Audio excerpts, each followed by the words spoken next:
Hello, everyone. So my name is Evan. I'm on Team 2468, Team Appreciate, and today I would like to present how we as a program do our scouting together with three sister teams. So because a lot more teams are having like sibling teams, a lot of the times scouts may struggle with, say, how do we strategize against each other or with each other? How do we share data? What kind of data do we share? And because we've been doing this sibling team thing for a while now, I feel like it's a good thing for us to share how we as a program do things. So a little bit about me. This is my third year in FRC. I am one of the scouting leads of our program. So, fun fact about me, I was actually on Team Alpha on my first year, Team Apprentice on my second year, and Team Appreciate in the third year. So, I have gone through the entire pipeline. Yeah, that's a little fun fact about me. So, a little bit about the team structure for the background context here. Our program has three teams. So, Team 2468 Team Appreciate is kind of like your varsity team. It's mainly comprised of third year FRC students, mainly juniors and seniors. Um, and then Team 2687 Team Apprentice, which was founded in around 2020.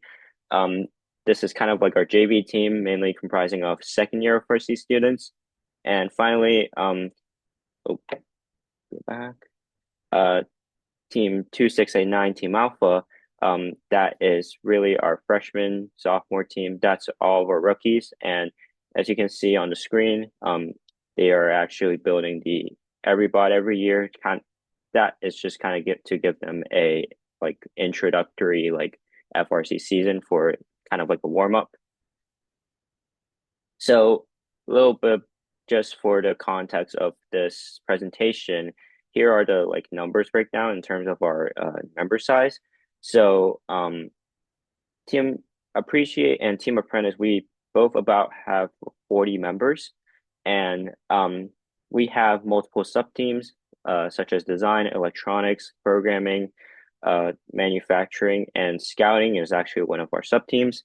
And on both Team Appreciate and Team Apprentice, we have about 4 to 3 scouts on each team.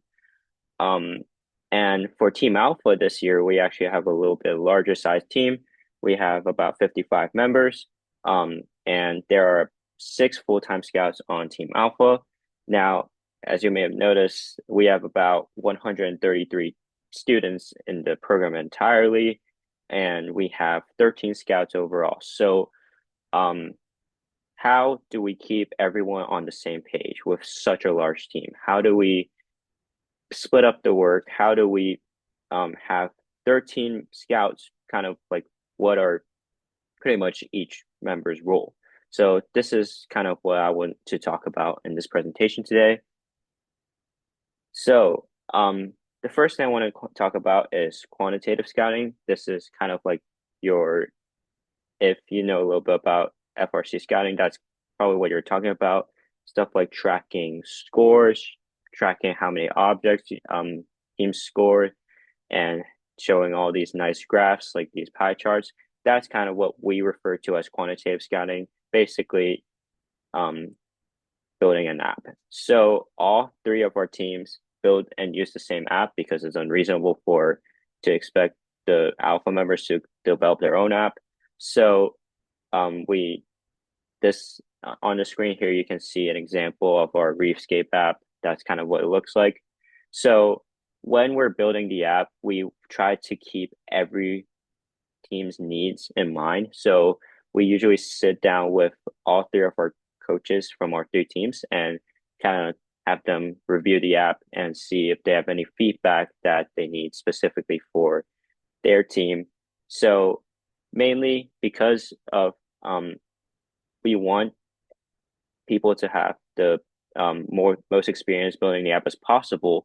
What we will usually do is we pair up upperclassmen with the younger members on Team Alpha and maybe even Team Apprentice, And those will be mainly those who build the app, and the upperclassmen will kind of just give feedback and guide them through it.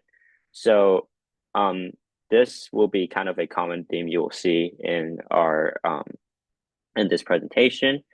But outside of the app, so we also have members do various Python and machine learning projects to supplement it because, well, building an app, it's not, yes, it takes manpower, but it does not take 13 member per manpower. And we would like everyone to feel contributed, and we like everyone to feel that they're doing meaningful work during meetings. So we usually we'll have some fun, honestly, to build some Python programs to actually have some fun analysis.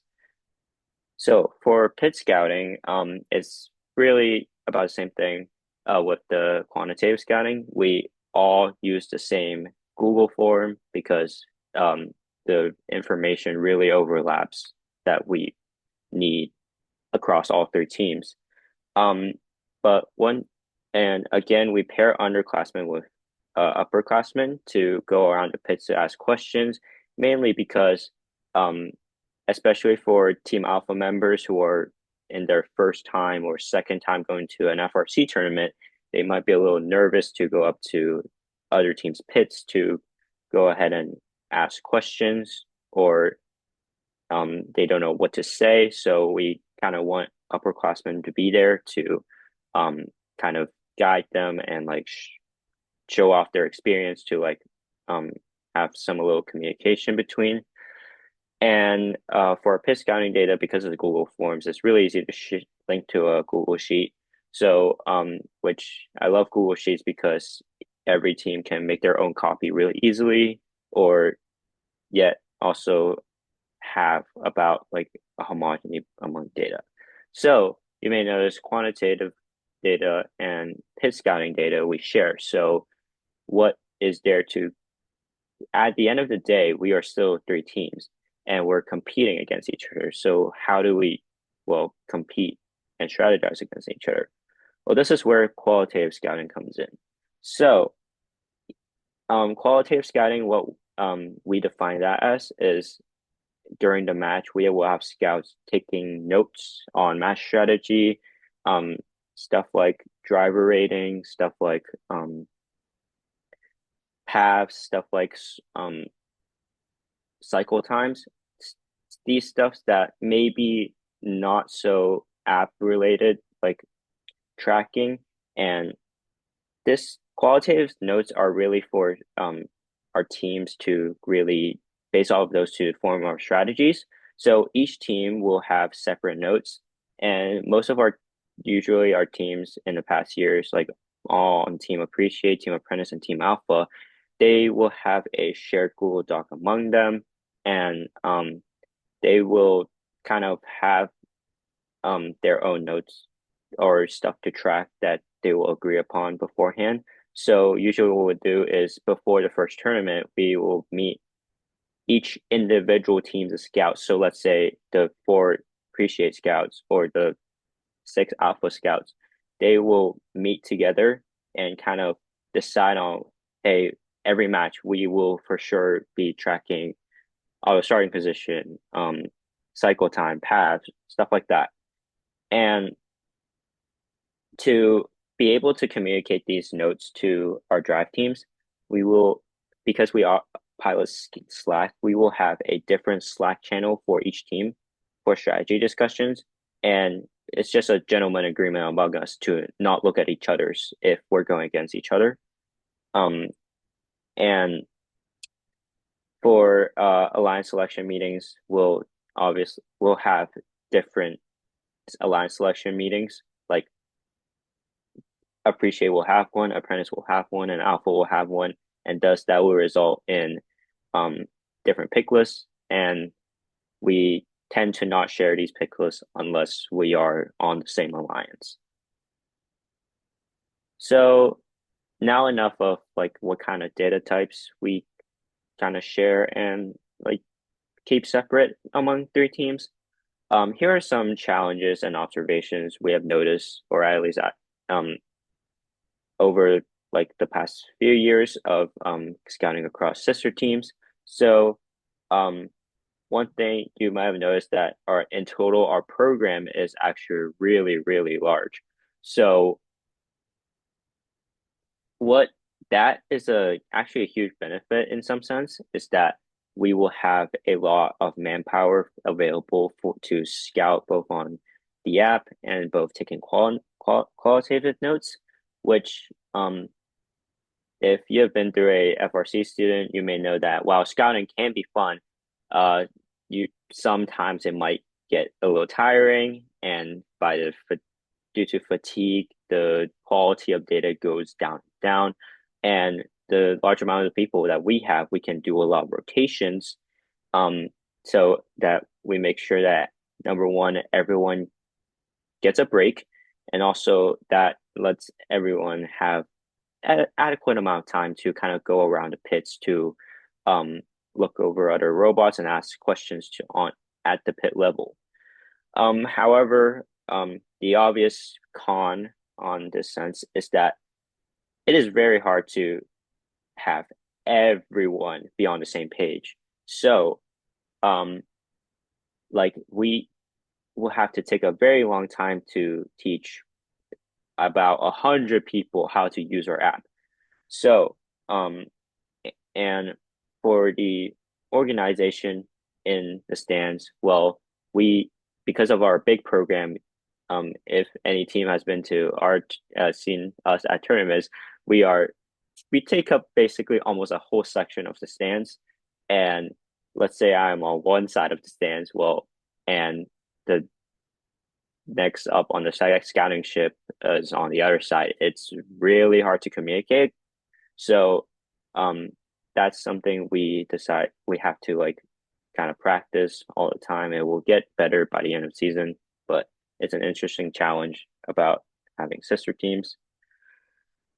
So some of the solutions that we came up with those challenges is that um when we will have predetermined schedules with optimal times for breaks for any sort of both our app scouting and both our qualitative scouting.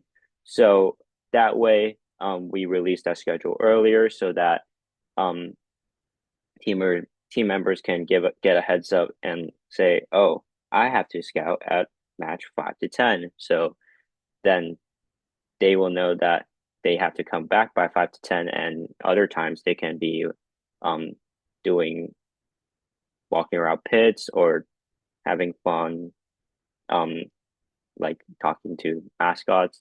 I don't know. And if it's sufficient, we again pair an upperclassman with an underclassman to scout in pairs, so that number one, there's a live data validation in terms of like accuracy purposes, and number two, just because underclassmen might be a little overwhelmed by the speed of the games, so upperclassmen can be there to help.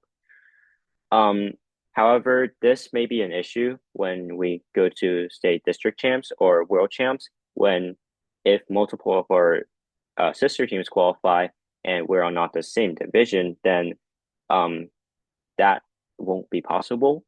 So, but this is a really good thing we can do in district events. And another thing we did is data validation with the Blue Alliance. So what we do there is number one, that will kind of clean out the not so great data that we get potentially from scouts, but also what we can do is that we can see maybe which scouts are not sending in the most accurate data, and we kind of just sit down and say, hey, you may be, is it because you don't really understand the game, or do you like don't understand how to use the app? Kind of just really help them to see like what we can do to have everyone be on the same page, and um for us really to collect the most accurate data that we can. And on the topic of having seeing kind of like how accurate our scouts data are, we kind of reward outstanding scouts with consistently accurate data. So um, usually we call this the accuracy competition, where the top scout on each tournament will kind of get a reward from us. So that's kind of a fun thing that we do as a program. And another thing that I probably didn't mention is how we train our scouts in general. So uh because each match, so we usually use week zero match videos to kind of teach everyone how to use the app. And what we do is we have six people at a time.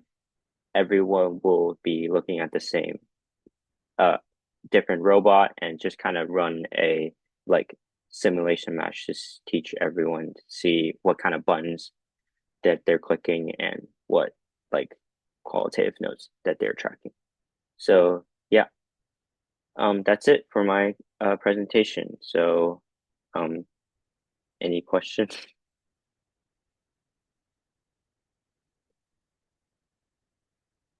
All right. So if you have any questions about this presentation, if you're on YouTube, you can send those questions to our robotics email, which is westlakerobotics@intothe.net, and those questions will eventually funnel back to me, and I'll kind of reply to it. So thank you very much.